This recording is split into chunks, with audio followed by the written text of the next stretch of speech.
할렐루야. 네. 여러분, 최근에 가장 핫한 프로그램이 지옥이라는 넷플릭스 드라마입니다. 그런데 이 지옥이라는 드라마가 얼마나 열광적으로 사람들의 마음을 빼앗았냐면, 오징어 게임이 한 5일에서 일주일 걸린 일을 이 지옥이라는 드라마는 단 하루 만에 24개국 동시 시청률 1위를 기록했습니다. 그만큼 자극적입니다. 기본적인 이 컨셉은 이 부산행이라고 하는 좀비 영화를 만든 연상호 감독의 작품답게 무섭습니다. 그리고 약간 과격합니다. 한 사람에게 천사가 나타나 너는 몇 월 며칠 몇 시에 죽을 거다, 이렇게 예언을 받습니다. 그러면 그날 마귀가, 괴물같이 생긴 마귀 3마리가 나와서 모든 사람들이 보는 앞에서, 이 마귀가 또 사람 눈에 보여요. 동영상을 찍거나 생중계를 해도 될 정도로 생생하게 보이고, 살아있는 사람을 집어 던지고 막 창으로 찌르고 해가지고 거의 죽을 지경을 만든 다음에 세 사람이 불을 쏴서 아주 그냥 숯덩이를 만든 다음에 그 영혼을 지옥으로 끌고 가는, 상당히 두려움과 공포로 사람들에게 너희들 지옥 간다, 이러면 지옥 간다, 죄인은 지옥 간다, 그러니 살아있을 때 선하게 살고 죄짓지 마라, 이런 기본적인 스토리를 갖고 있는 드라마입니다. 저도 1편부터 이렇게 봤는데 1, 2편 봐야지 했는데 6편까지 끝까지 봤어요. 이게 너무 막 흡입력이 있더라고요. 또 천국과 지옥에 깊은 연관성이 있는 직업을 갖고 있다 보니까 제가 좀 봐야 되겠다. 또 마침 이번 주 설교가 천국 지옥 설교인데 이게 하나님의 계시가 아닌가, 그런 생각을 했습니다. 그런데 여러분, 그러면서 전 이런 질문을 가졌습니다. 하나님, 이렇게 쉬운 방법이 있지 않습니까? 하나님 능력이 있잖아요. 이 드라마에서 가진 이 컨셉, 그냥 아주 산채로 그냥 불태우거나 아니면 산채로 지옥불 떨어지는 경험을 단 몇 분만 시켜줘도 이 땅에 안 믿을 사람 어디 있겠습니까? 전부 다 두려워 떨면서 예수 믿지 않겠습니까? 하나님, 왜 근데 하나님은 미련한 방법이라고 하는 전도의 방법, 복음을 전하고 복음을 믿고 마음으로 구원의 확신을 얻는 이런 오래 걸리고 참으로 답답한 과정을 통하여 한 영혼을 구원하십니까? 5분도 안 걸릴 건데 이렇게 공포 분위기, 두려움을 주면, 여러분, 근데 하나님은 그럼에도 불구하고 인류 역사가 시작된 이후로 지금까지 변함없이 복음이라는 미련한 방법 한 가지만으로 구원의 귀한 역사를 이루십니다. 할렐루야. 왜 그런지 아십니까? 사람은 환경에 쉽게 변합니다. 공포를 주면 믿겠다고 해요. 그런데 공포가 없어지면 다시 안 믿는 상태로 돌아갑니다. 과거 이슬람이라고 하는 종교가 한 손에 칼을, 한 손에 코란을 들고 포교했습니다. 전 세계 10억이 넘는 이슬람 신도가 있는데 그들의 초창기 신앙은 그 칼 앞에 무릎 꿇은 거예요. 코란 앞에 무릎 꿇은 사람 많잖아요. 나중에 이제 조상들이 계속 믿다 보니까 이게 완전히 관습이 돼서 아기 때부터 코란을 배우다 보니 이게 평생 종교가 된 거지. 처음에는 한 손에는 칼을, 공포를, 한 손에는 코란을, 경전을 가지고 죽을래 믿을래 이렇게 해서 믿은 거예요.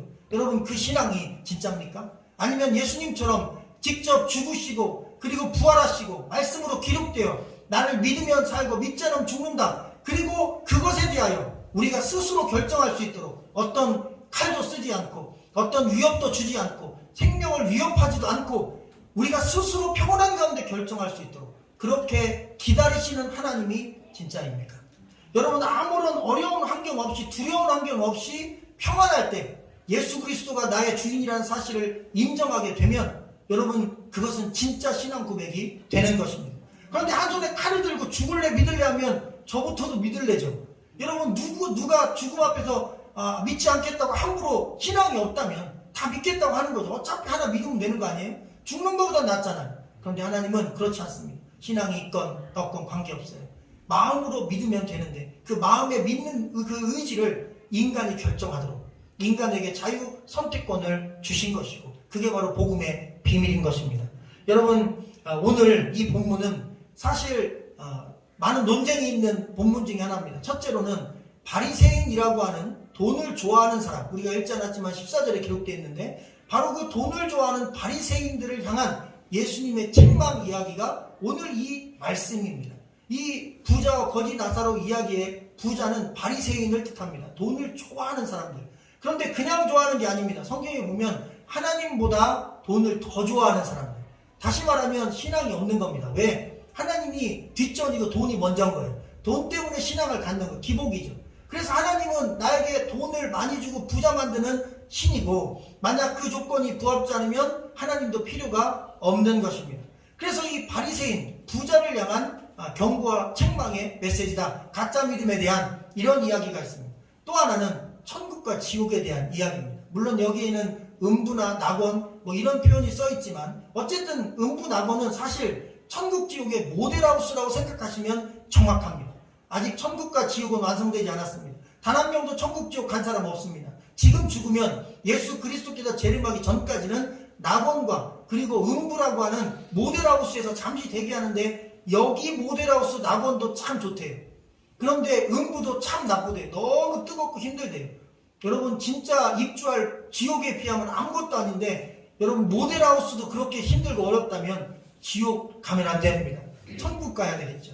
저는 이 두 가지 논쟁 가운데 하나를 선택했습니다. 아무리 봐도 바리새인을 책망하는 말씀이 우리와 무슨 관계가 있을까? 바리새인은 돈을 좋아했다고 했는데 저도 사실 돈을 좋아합니다. 누가 저에게 돈 주면 고맙고 감사하지 기분 하나도 안 나빠요. 그래서 돈 주면 좋죠. 근데 중요한 게 있어요. 여기서 말하는 바리새인이 돈을 좋아하는 것은 그냥 좋아하는 수준이 아닙니다. 하나님보다 더 좋아하는 것입니다. 그럼 제게 물어보면 하나님하고 돈하고 여러분 단 1초도 고민할 거 없습니다. 하나님이 먼저죠. 다시 바꿔 얘기하면 가장 잘 나가는 기업 중에 하나 삼성 기업의 주식을 전체 다 저를 준다 해도 저희 딸이 셋이 있는데 셋 중에 하나만 주면 예를 들면 삼성 주식 다 준다 하면 전 0.1초도 고민할 거 없습니다. 주식 다 필요 없고 마이크로소프트 주식 다 필요 없고 난 내 딸이 더 중요하다. 모든 부모님 마음 아닙니까? 항상 돈이 중요하지만 내 가족보다 중요하진 않듯이 더 중요한 가치는 이 땅에 존재하는 것입니다. 신앙이 있다는 것은 하나님을 그 정도 가치로 깨닫는 것입니다. 할렐루야. 이 땅에 있는 것이 무의미한 게 아닙니다. 돈이 필요합니다. 저는 성도들이 다 부자 되기 원하고 잘 되기 원합니다. 그러나 그럼에도 불구하고 명쾌한 오늘 말씀의 메시지는 돈보다 하나님이 먼저라는 것입니다. 그런데 바리새인 이 부자는 그것이 뒤집어진 것입니다. 결과는 지옥이었습니다. 왜? 우선순위가 잘못되었기 때문입니다. 여러분 그 당시 사회에서는 믿음 좋은 사람에게 하나님이 물질복 주신다는 이 신명기 말씀의 한 구절 때문에 이런 믿음이 있었어요. 부자는 하나님께 복받은 자다. 그리고 복받은 사람이니까 당연히 100% 구원받는다. 거지는 하나님께 복받지 못하고 저주받은 자다. 저주받은 자니 당연히 지옥이 100%다. 이렇게 믿었어요. 그럼 오늘 본문에 나온 부자와 거지는 갈 곳이 명쾌한 겁니다. 부자는 물질을 많이 갖고 있어요. 하나님이 신명기 말씀대로 물질 축복 해준 거니까 이 사람은 하나님이 축복하는 자, 그 영혼도 천국입니다.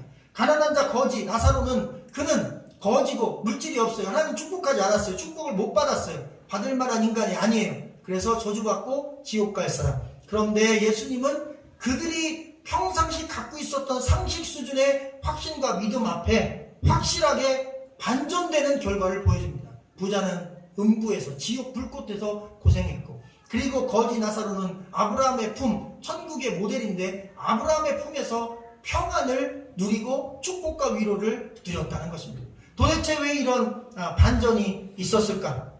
오늘 말씀은 그 답을 정확하게 제시해 줍니다. 19절부터 21절을 여러분의 음성으로 천천히 한번 읽어주시면 고맙겠습니다. 19절 21절 성경을 보시고요. 시작. 한 부자가 있어 주색과 고운 옷을 입고 가나다하고 함께 즐기더라.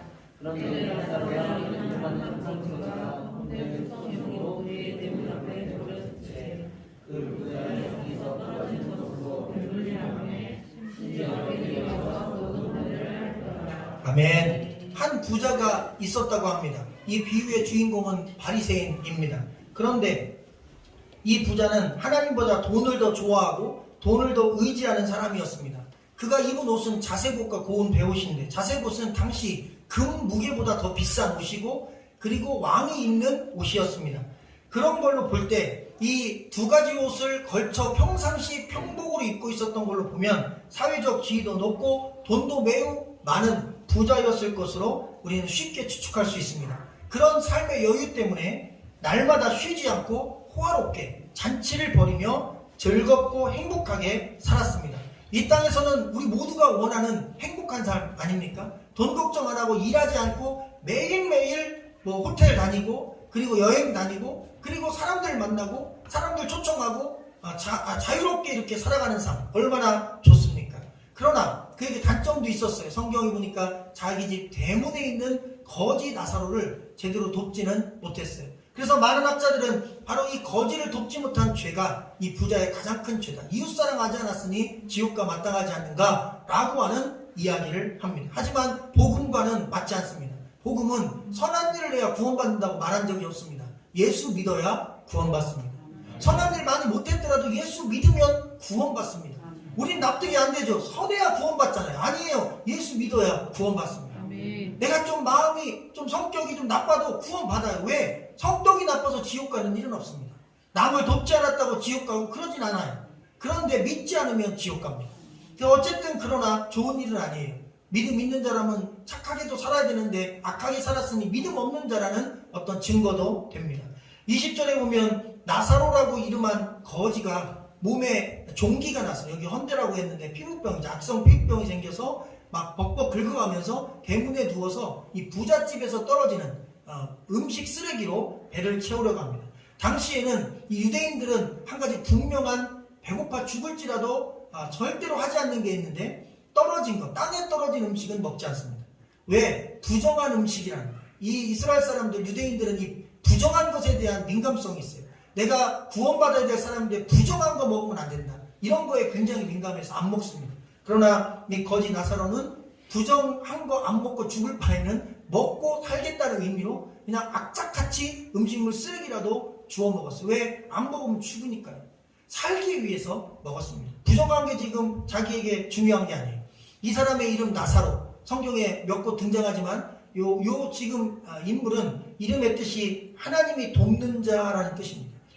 다시 말하면 이 하나님이 돕는 자라는 나사로의 이름에서 우리는 한 가지, 이 사람이 신앙생활을 꽤 오래 한 사람이라는 사실을 추측할 수 있어요. 왜? 부모가 이름을 지어준 겁니다. 그런데 부모가 이름을 하나님이 돕는 자다 나사로야 이름을 지어줬잖아요. 나사로가 비록 거지지만 부모가 없겠습니까? 부모가 있지요. 부모가 신앙인이었던 것입니다.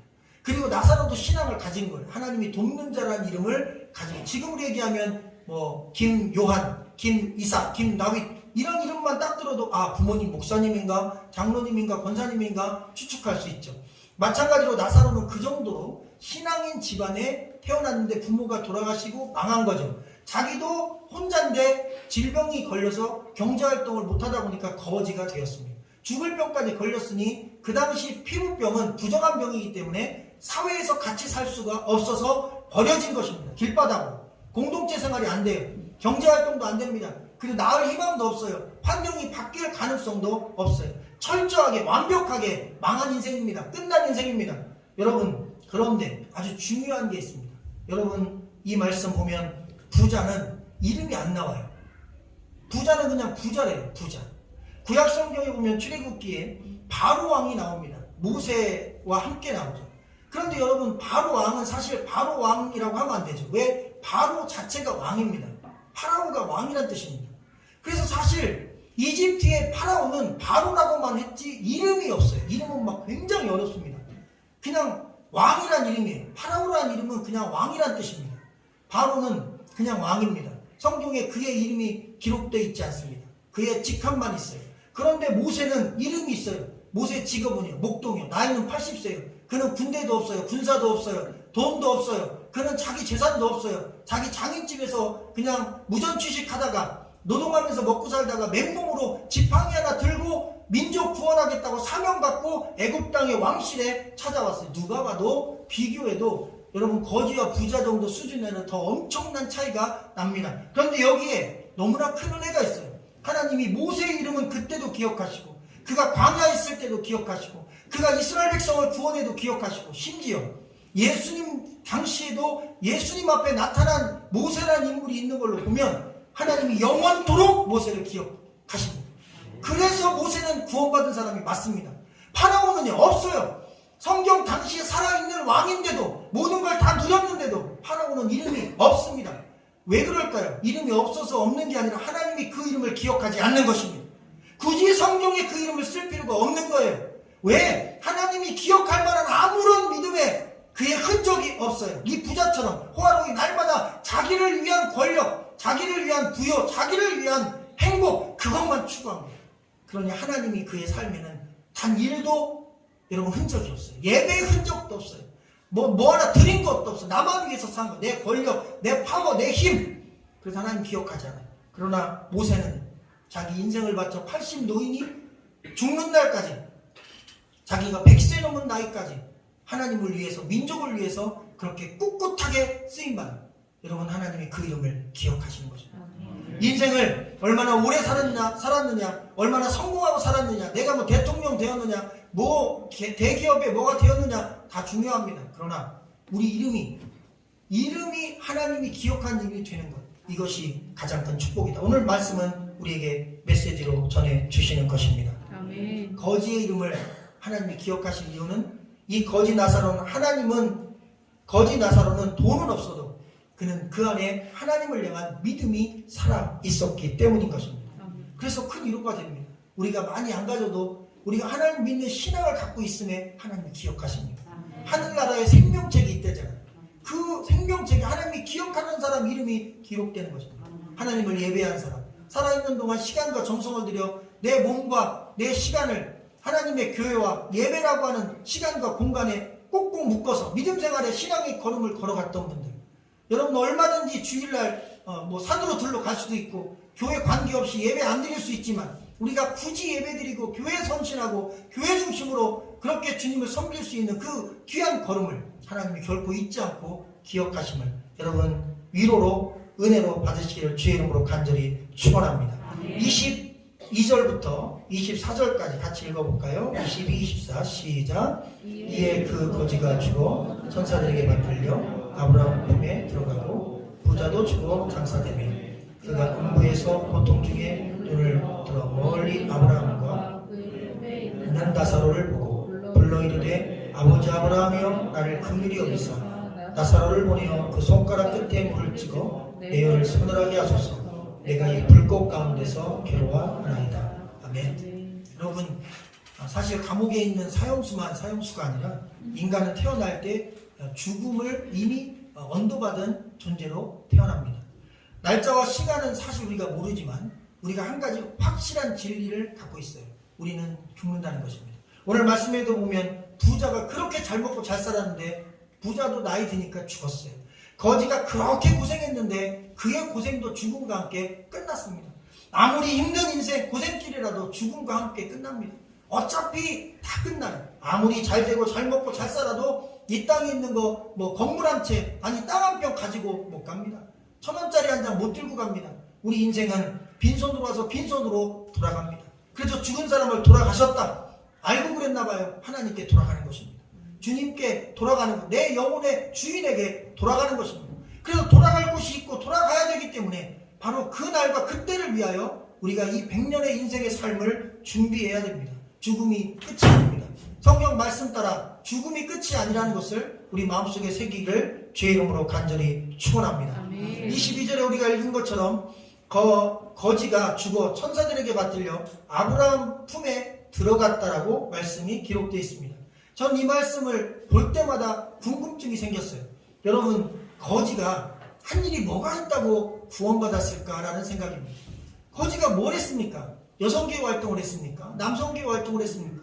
또 우리 오늘 감사하게 저희 교회 방문해 주신 우리 성도님들처럼 또 이웃교회를 돌봤습니까? 어려운 사람들을 도왔습니까? 가만히 보면 아무런 스토리가 없어요. 언제부터 병들었는지 몰라요. 근데 한 가지 확실한 건 이 거지 나사로는 성경 말씀 원어의 의미를 살펴보니까 한두 해 아픈 게 아니에요. 아주 오랫동안 병으로 누워있다가 결국에는 자기 혼자 이제 죽을 때 가까이 돼서 오늘 성경에 나온 거예요. 죽음이 임박한 때입니다. 평생 병으로 고생했고 부모도 어디 갔나 모르고 가난하게 살았어요. 직장도 없이 살았어요. 그리고 음식물 쓰레기 먹으며 살았어요. 그런데 아니 모자란 게 있다고 천사가 받들어서 데려갔대요. 아니 왜 그렇게 영접을 하고 그렇게 대우를 받아야 될까? 도대체 무엇한 게 있다고? 가만히 살펴보면 한 건 없어요. 그런데 그가 구원받은 이유는 알겠어요. 잘 보세요. 여러분, 거지는 가난합니다. 돈이 없어요. 먹을 게 없어요. 부모도 형제도 없어요. 혼자예요. 버림받았어요. 사회적으로 버림받은, 자기도 쓰레기인 거예요. 그리고 자기 인생에 또 한 가지 중요한 건 희망조차 없어요. 이제 죽을 날이 얼마 안 남아서 돈이 있어도 소용없고 아무 소용이 없어요. 그냥 죽음만 기다리면 돼요. 근데 신기한 건 그런 정도 절망이면 일찍 갈 수도 있잖아요. 아직 몸을 움직일 수 있으니까 너무 힘드니까 이렇게 스스로 몸을 해야 해서 목숨을 끊을 수도 있잖아요. 근데 안 끊어요. 삶을 포기하잖아요. 그리고 끝까지 버텨요. 끝까지 지켜요. 근데 마지막 결론에 천사가 그를 데리고 올라갔대. 구원받았다는 거예요. 그럼 여러분, 이 말씀 속에서 보니까 전 한 가지 확신이 들었습니다. 그가 그 마음속과 그 영혼 속에 분명하고 확실한 진짜 믿음을 가지고 있었다는 것입니다. 할렐루야. 가난해도 포기하지 않는 믿음, 병들어도 변하지 않는 믿음, 어떤 위기, 어떤 환경, 어떤 상황에도 그는 절대로 딱 한 가지, 다 없어졌는데 환경은 너무 나쁜데 그의 믿음은 그 환경 앞에 단 한 번도 무릎 꿇지 않고 꿋꿋하게 하나님을 믿는 신앙인 병자, 거지, 그리고 나사로로 끝까지 버팁니다. 할렐루야. 여러분, 그럴 수 있겠습니까? 사업이 망했습니다. 하나님 저주하고 교회 떠나는 일 많습니다. 갑자기 암 선고를 받았습니다. 하나님 저주하고 내가 왜? 그러면서 주님 교회 떠난 사람 얼마나 많습니까? 자녀가 잘못됐어요. 좋은 학교 못 갔어요. 아니면은 결혼했는데 잘 안 됐어요. 여러 가지 아픔들이 있어요. 내 자녀들 위해서 내가 얼마나 헌금하고 작정기도 했는데 내가 왜? 그러면서 주님께 등 돌리는 그런 환경 얼마나 많이 만날 수 있습니까? 나사로는 달랐어요. 환경이 나쁜데 모든 상황이 자기에게 악조건인데 끝까지 딱 한 가지는 붙잡았어요. 믿음입니다. 그러면 나사로 믿음은 진짜입니다. 성경에 욥이라는 사람은 나사로와 거꾸로입니다. 그는 부자였고 모든 걸 다 가졌는데 한 번에 무너져서 거지가 됐습니다. 그리고 똑같이 나사로처럼 온몸에 종기가 났어요. 구약의 나사로가 욥입니다. 욥도 빈털터리가 된 거예요. 아내도 떠났습니다. 자식 10명 다 죽었어요. 그리고 자기 몸도 몹쓸 피부병 때문에 기왓장으로 긁고 피를 쏟고 있었어요. 그런데 그의 입에서 나온 믿음의 고백은 하나님이 그 이름을 영원토록 기억하게 만들었습니다. 주신 자도 여호와시오 취하신 자도 여호와시니 여호와 이름을 찬송할 것 뿐이로다. 아멘. 여러분, 사실 나사로가 어떤 신앙의 고백을 했는지 마지막 최후별로 나오지 않아요. 그러나 욥의 고백과 같은 동일한 신앙을 가졌다고 저는 말씀을 통해 확신할 수 있습니다. 하나님, 제가 아무것도 없습니다. 사실 나는 인생에 희망도 없습니다. 이제 죽을 날 얼마 남지 않았어요. 제게 음식은 음식물 쓰레기밖에 없습니다. 저는 아무것도 세상에 기대할 게 없고 의지하는 거 없습니다. 그런데 하나님만 의지합니다. 저는 어떤 환경에서도 저는 하나님만 의지합니다. 끝까지 의지합니다. 여러분, 오늘날 이런 신앙 만나볼 수 있겠습니까? 어떤 어려움과 위기가 내 가정에, 내 자녀에게 닥쳐도 믿음 가지고 원망하지 않을 그런 자신 있으십니까? 이게 진짜 믿음인 것입니다.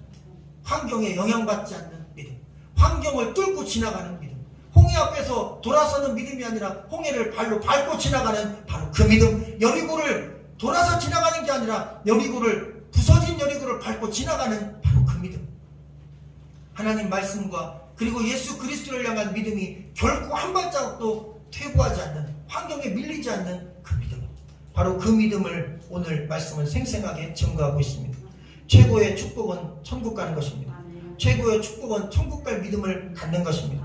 부자로 살든 가난하게 살든 천국 반드시 가야 합니다. 최고의 축복은 이 땅에서 잠시 누리는 축복, 잘 먹고 잘 사는 것이 아니라 천국 가는 구원의 축복인 것입니다. 부자도 죽었습니다. 여러분, 부자도 죽습니다. 아무리 잘 살아도 죽음은 피할 길이 없습니다. 음부에서 불꽃 가운데서 내 입에 이 물방울 하나만 저 나사로 손끝에 묻혀달라고 얼마나 목이 타면 그렇게 불꽃 속에서 고통받았습니다. 그런데 우리가 오늘 보지 않았지만 사실 누가복음 15장의 탕자의 비유, 아주 유명한 비유죠. 누가복음 16장 우리가 읽지 않은 앞쪽에 보면 불의한 청지기 비유, 주인의 소유로 갓난 자들에게 탕감해준, 이해가 잘 안 되는 본문이지만 그런 이야기가 있습니다. 그런데 여러분, 이 탕자의 비유에 나온 탕자나 불의한 청지기의 비유에 나온 불의한 청지기는 둘 다 회개를 했습니다.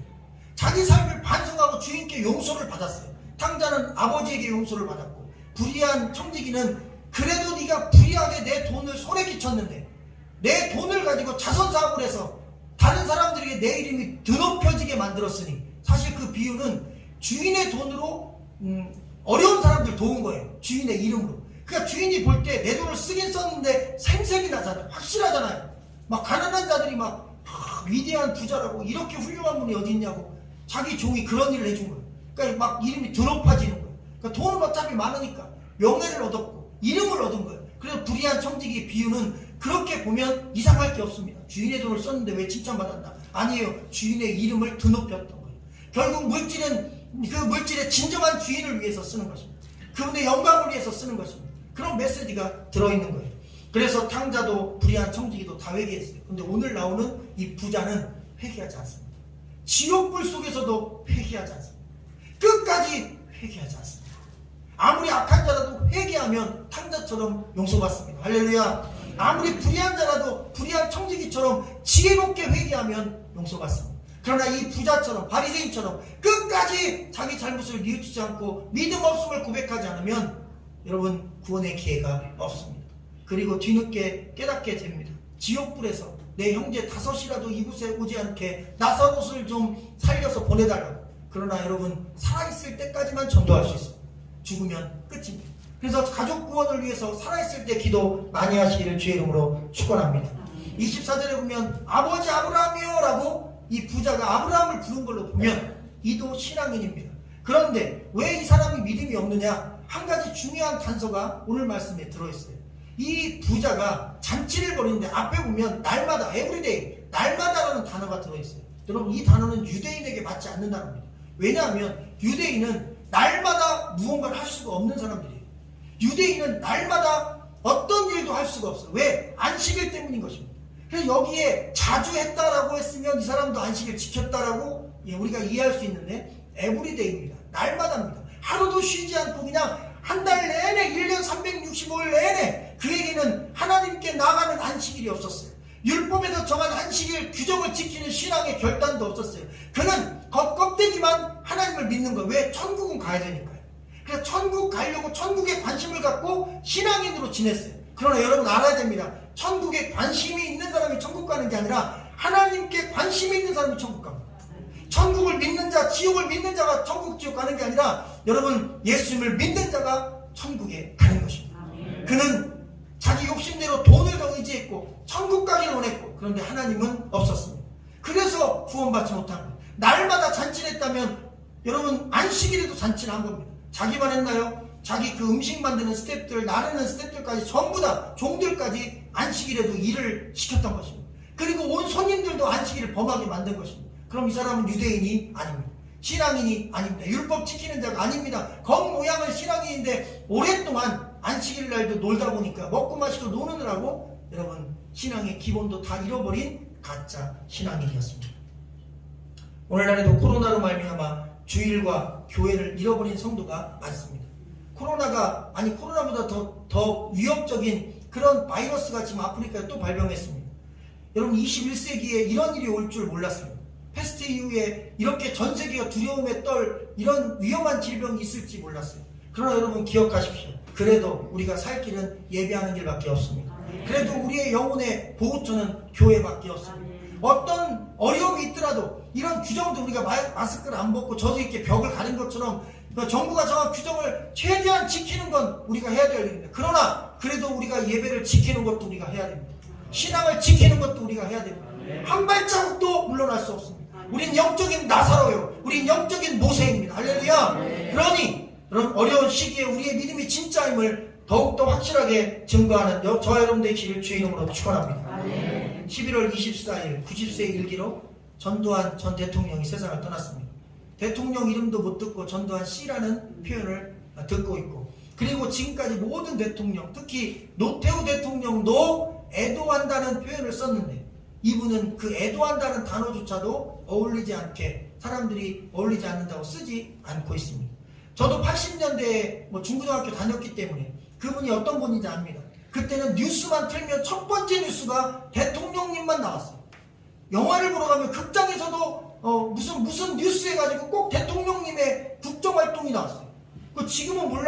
지금은 알겠는데 그때는 몰랐어요. 그게 다 나름대로 통치하는 방법이었더라고요. 언론을 다 장악해서.